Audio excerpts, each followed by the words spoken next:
Hey everybody, what's up? So let's talk about something people hate. And by the way, this is a Blockbuster copy. Um, I wouldn't have bought it otherwise because I was like, okay, S. Darko, Donnie Darko. It's basically about his sister Sarah, who goes on this road trip with a female friend of hers named Corey, and they get into this small little hick town where things have been happening. And at one point, there's a meteorite crash. Okay, let's just get this out of the way. I don't know why they have Frank on the cover or the back. In fact, don't know if you can really see it. Like in one of the panels, it looks like Frank's on Hill. I don't remember seeing Frank in any of this. And that's the thing. I'm like, okay, you're talking about Frank the Rabbit, the thing that basically told Donnie in the first movie about the end of the world, blah, blah, blah. And it's like, okay, where's Frank? Well, we can't. I'm like, how do you even know Frank's in there?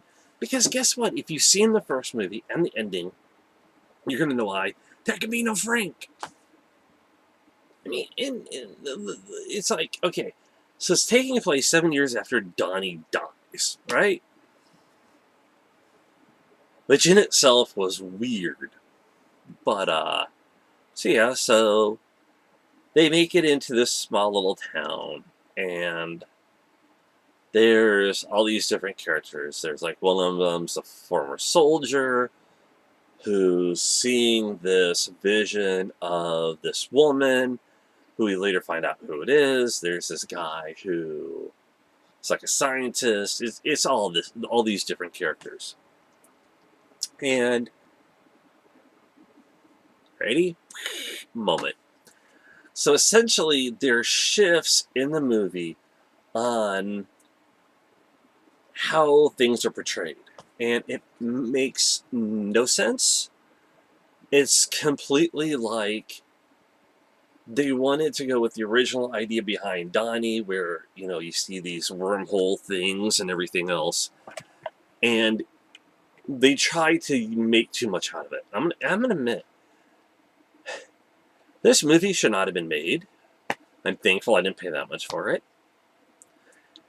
Storytelling wise, it's way too busy. Like it's so jumbled up, it's not even funny. The subplots that go on in the movie really don't work out. They stop and you think like, okay, where's this going on? What connection does that have Frank? Sorry, look on the cover and you're like, what's got to do with Frank? The freaking analogy I come up with is right. Okay, here we go. Frank's a rabbit. Rabbits hop. They hop around to different perspectives. That's the thing. That's like the connection with Frank. Is this rabbits hop around and they just hop to these different nonsensical, not needed sub-storylines that go nowhere. When I say nowhere, I actually mean nowhere. One of the side stories is that these kids are disappearing. In everything that's going on, basically Samantha is talking to this former soldier, and he sees that she has Donnie's copy of the book, from the first movie. And he's like, oh man, I was related to her, and he shows her his copy. I'm sitting there going, how does she have Donnie's book? There's no sense, because Donnie got the book while he was in this otherworld thing. So how does she have the book? If Donnie was flying like a pancake, how'd they have found it?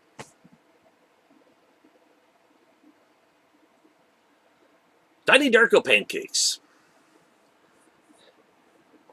come shaped in the form of a jet engine.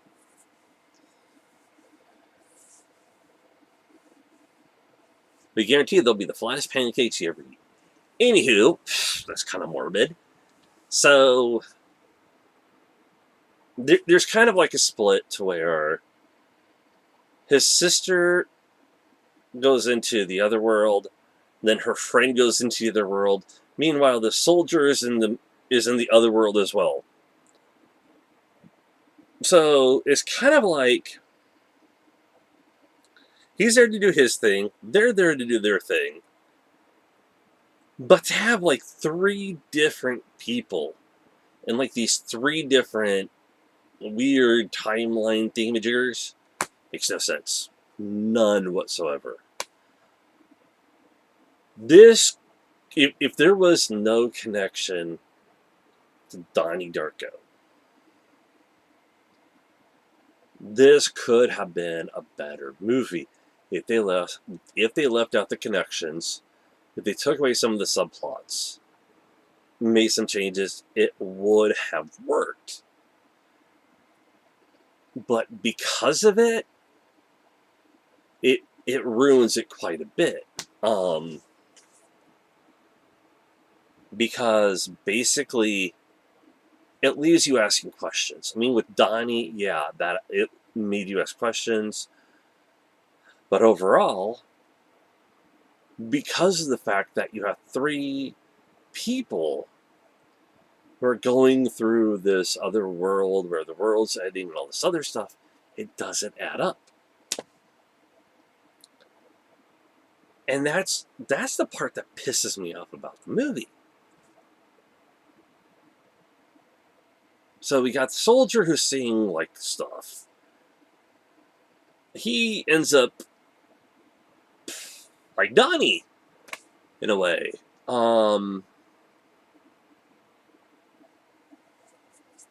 Which is kind of messed up. There's just all of these nonsense. It's all connections that don't make sense. And you sit there and you go, okay, hold on. Were they brought to town by the beings from this other world who step in to make things right? What happened? The other problem is they don't have, or it seems like they don't have the abilities Donnie has. So you're left going, the point of this movie is what? Let's see. Nothing. Donnie, at least,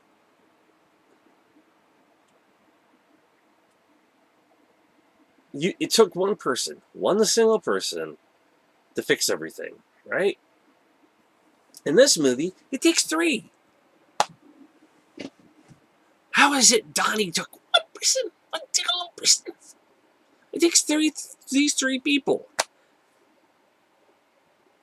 Were they dragged into this like Donnie was? What happened? Were they these otherworldly things that we see, that try to fix stuff? You don't know. That's the part that drives me nuts. I can see why the guy that made Donnie did not like this. It's okay. It's mediocre okay. I think they tried too hard to match it up with Donnie. I think they took so much from out of the origins of Donnie, the origin of the book. They try making connections that don't exist. And they at least, like I said, they did try.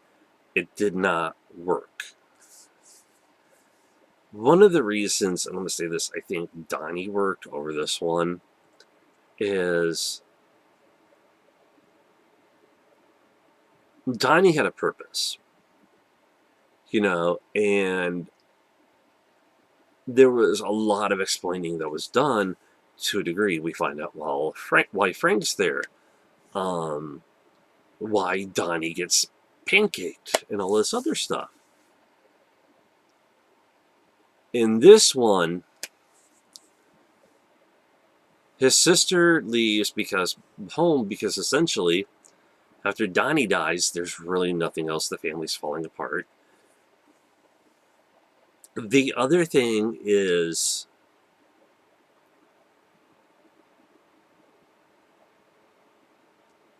and this is going to sound crazy, I think there is kind of a meaning behind the end of Donnie, necessarily that you have to think about, in a way. I'm not going to go into the ending. If you haven't seen it, I'm not going to do it. But this movie, there's really no...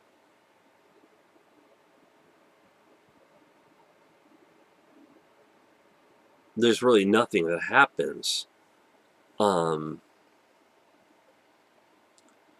It's basically these transitions that aren't there. Donnie, you have this troubled kid going through bits and pieces of life, trying to work everything out. Meanwhile, you have somebody who's going from a torn up family. And I think, in a way, they were trying to portray someone running away from their past, trying to run away from everything that is going on that they don't want to deal with. And I think that's something we all want to do. We all want to run away from our problems, and only leads to bigger problems. In a way, I think that's kind of like an aim the movie had. I don't know. Donnie went into more of like a psychological factor, because you have this kid who's troubled, who has mental health problems, and part of you thinks, at least with Donnie, that Donnie has stuff wrong with him, and you question what's going on. And in a sense, Donnie had a fate already set up for him that you could tell. And this other movie, nothing's concise. It's almost like they have one person who, the soldier really is the only glue, not glue, there's only glue that holds the movie together, but you don't see him enough. So I don't know. I mean, personally, I think it's screwball. It's ridiculous. It could have been better done. They could have taken away elements. Would have been a lot better movie. But what do I know? I'm not a movie reviewer. I don't make cash over this. I'm just sitting here talking about what I think. And the point of this all is, really, don't make shitty movies. It's gonna happen. You're gonna get people going.